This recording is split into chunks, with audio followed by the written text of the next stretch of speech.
the story grows. I'm Brian Patton. Today we welcome back to the show the Barbarians of California guitarist Eric Stenman.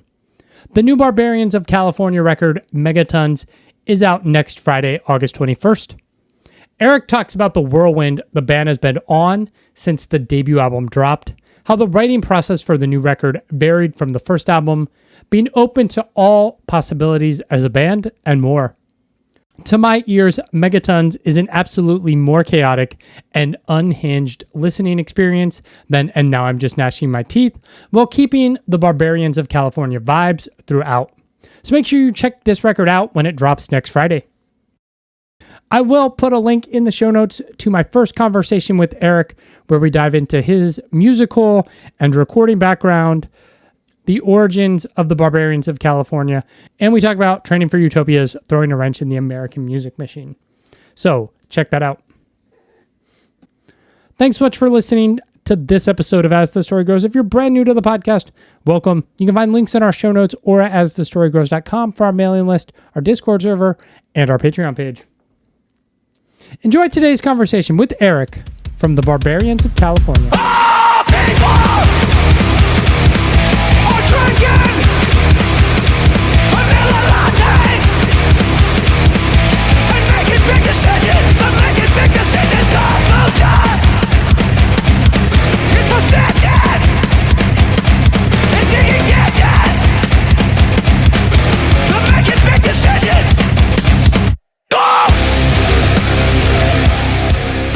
You and I talked when the last record came out, and I re-listened to that conversation this morning. One of the things you said was, at that time, you guys had one show lined up, and you said, let's just see how our bodies feel and see where this thing could go. At what point do you realize, like, oh, this band is going to be bigger and do more than I thought at first? Well, one moment would be the first sing-along at that first show and the first song of the first show, right? I didn't expect it. I certainly wasn't counting on it. I didn't think we'd get that lucky. And people knew the words, right? Yeah. So, it's nothing to be... you don't want to be overconfident. You want to expect the best, but be prepared for anything, right? And that it was nothing that I was going to rely upon happening, and it happened. And so that was a great, insightful moment that, hey, maybe there's something here, and maybe we're going to get some more opportunities. Yeah. I mean, is it wild how much the band has taken up time-wise? I mean, you have the big Deftones tour, and you're on album number 2 now. Like, did you ever expect that? No, not really. Nothing is guaranteed. Nothing's counted upon. So we're taking each day as just as the opportunities come, we're trying just to live that motto of not saying no, right? And so we've been so fortunate. We don't take any of it for granted. We appreciate every last minute of it. So, yeah, no, especially even rewinding further back 10 years ago, if you would have told me you're going to start a new band that's the heaviest music you personally have ever performed or written, and you're going to go on an arena tour with Deftones, followed up by some really cool club dates with Poison the Well and Converge, I would have thought, no, you're thinking of somebody else. It's you got. Thank you for that, but no, you got the wrong guy. So yeah. How was that Deftones tour, and like, how did you find the music translated to that size venue? It was such a pinch me moment that doesn't even seem real now. Enough time passes, and time passes so quickly now that you look back on that and it's just fully a blur. Yeah. But the beautiful thing about it is, as everyone knows, Deftones is at the peak of their game right now. They've had such a resurgence. They have such a huge inflow of new young fans. And so the first show was in Vancouver, and we were all immediately struck when the house lights would come up a little and you could look into the crowd. There's tons of 17, 18, 19, 22-year-olds out there, and they were just open to music. It felt like a really nice response that sometimes playing, if you're the opening slot on a band, especially a band that's been around for decades, there might be a bunch of dudes with their arms crossed staring back at you, right? When you look out at the crowd. Yeah, we've all experienced that and seen that happen where you think, oh, we love this band, we can't wait to go and play with them, but then their audience maybe just wants to hear the hits from the band they bought the ticket for, right? Yeah. We didn't feel that way. With the Deftones crowd, just was really energetic. It felt really open. It was just, such a blessing to get that tour and for it to be our first tour. I mean, it's just not even fair. Right. So, right. Yeah. Right. Yeah.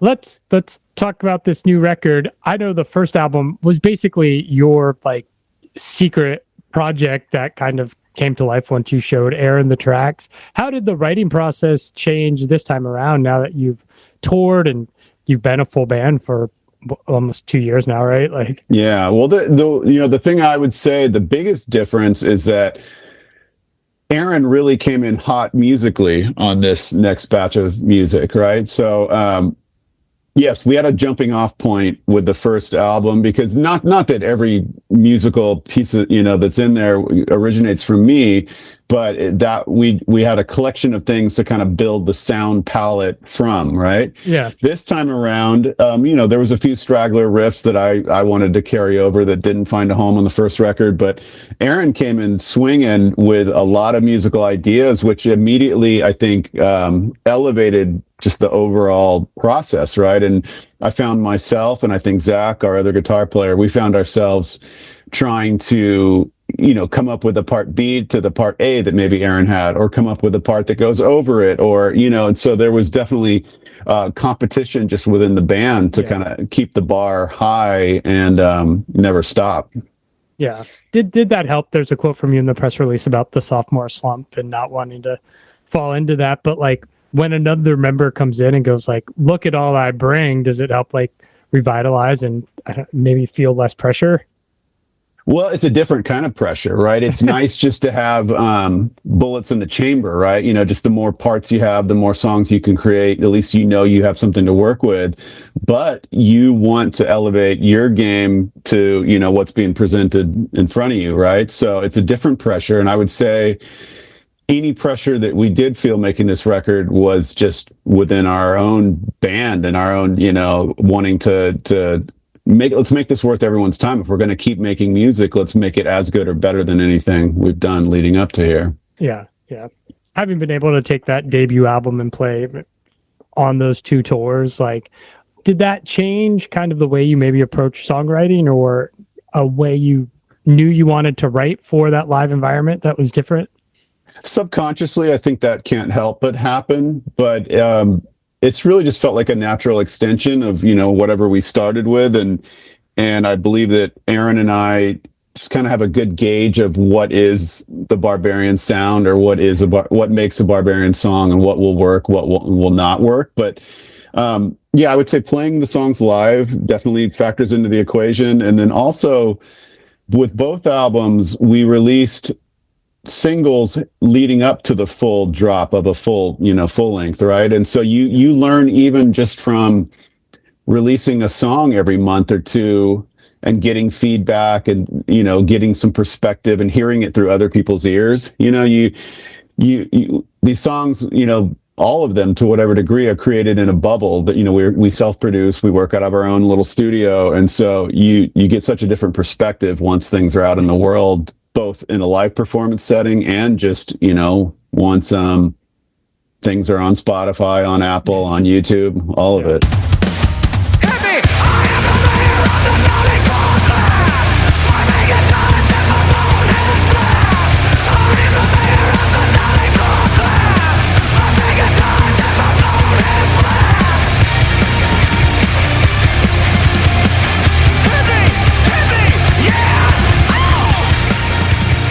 This album seems a little more chaotic in nature, a little more unhinged. Was that just Aaron bringing some energy, or was that an intentional kind of songwriting direction?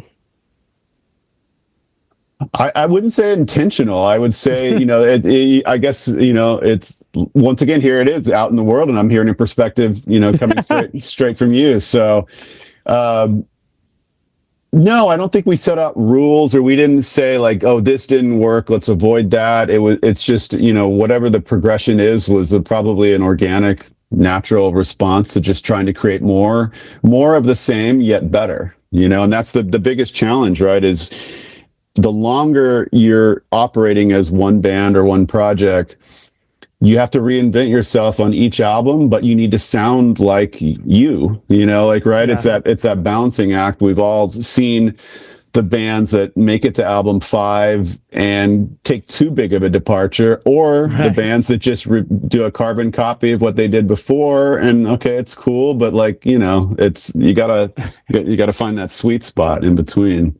Right. I've talked to Killswitch Engage about this. It's like, if they don't do the Killswitch Engage sound, people are like, what the fuck? But if they do it, they're like, oh, you're just doing the thing you always do. And it's like, you can't win. No. And with I imagine with every song and every album you release, it just gets harder and harder, because you have more of a just a body of work to be compared against. And so, it's very few bands get the opportunity to make 7 albums, and it's not easy. Yeah.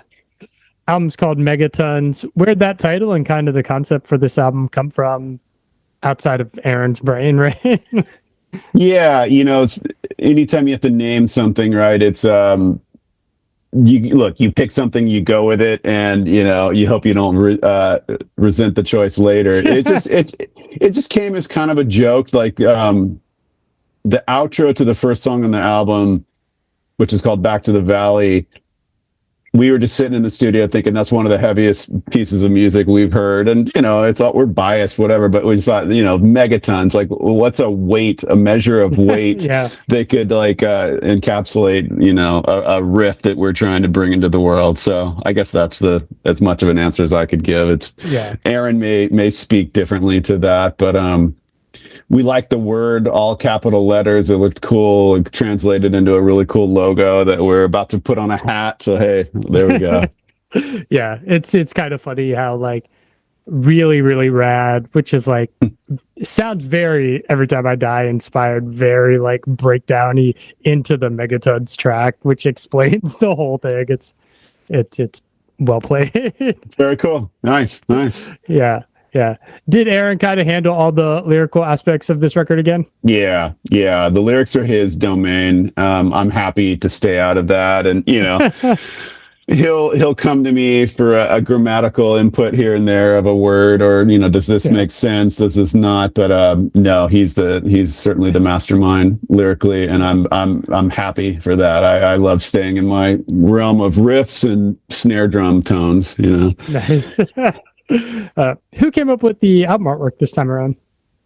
So we're so lucky. We have a friend, Ryan Clark, who's a longtime graphic designer. He's done every level of band. He's been Grammy nominated many times, and he's an old friend of mine from the hardcore scene in Northern California. He was in a band called Training for Utopia that I recorded way back in the day, and then he went on he's the singer and main force behind Demon Hunter now. But Ryan Clark and his brother Don Clark are 2 friends of mine that I've known on and off, for 30 something years. And both albums have been helmed by Ryan on the artistic side. And so we went, so they're both very different. We just kind of let him run wild illustration wise on the first record, and just made it something very, very California, very kind of throwback to a surf or skateboard brand, from maybe the 80s or 90s. This time,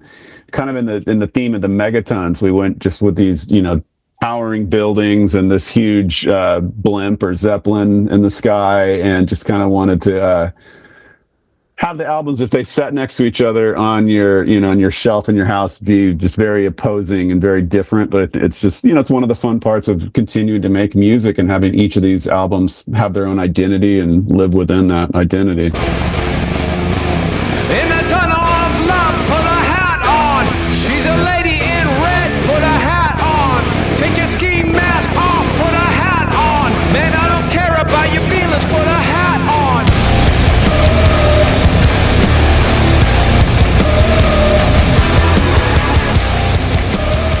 For for a second go around, you guys are releasing this independently with some distribution. Like, what leads you? I mean, was there any talk about maybe looking for a label home or someone to help with the release of this time around? We're open to ideas, but we don't feel the need to really chase down that attention. And we've got some partners on this one.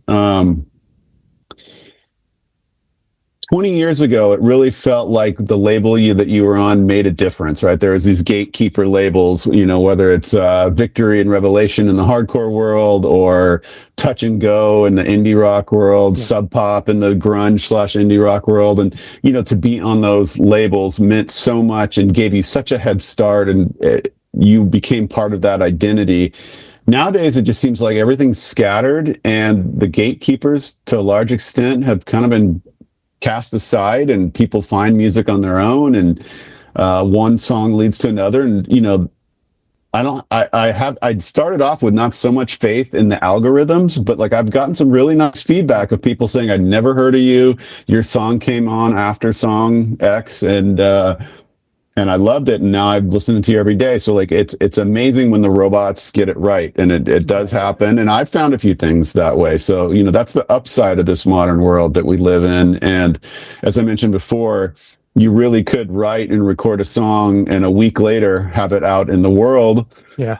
On the same platform that Metallica has their album on, and Taylor Swift has her album on. And so there's no guarantee that any eyeballs are going to be pointing towards your song, but there is something good there. And so hey, we're open. We're not under a contract, so the next record we could take it in a different direction. And so hey, we're open to ideas, but we're also not desperate for any one release solution. Yeah, and you're not beholden to anybody to have to recoup some money for anything on that. Yeah. Album's out August 21st. I mean, you didn't have any tours lined up last time. What's the plan for shows and touring this go round? Is it more full steam ahead? It's more full steam ahead, but still within reason.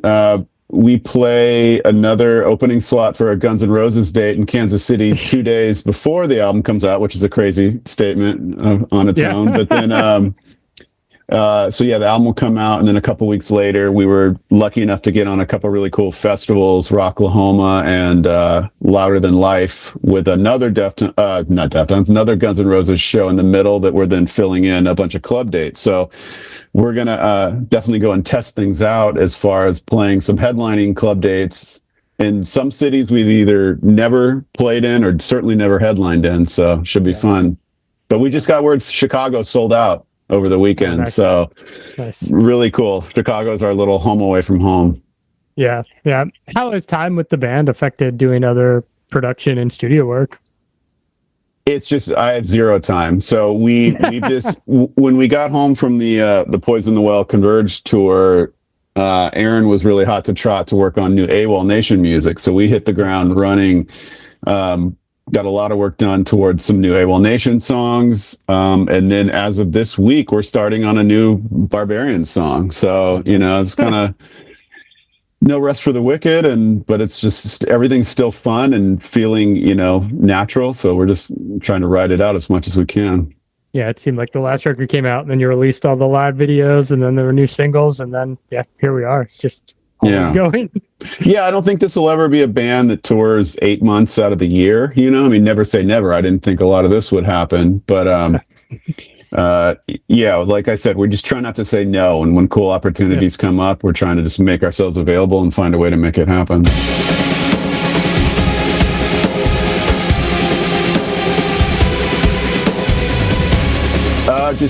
Once again, I would just express gratitude to the universe and to any fans or any listeners that, there's so much competition for everyone's attention nowadays. Like, not only are you competing against other musical artists, you're competing against Hulu and Netflix and YouTube, and right, so like I'm just shocked anytime people's attention gets pointed our way, and so we really appreciate it.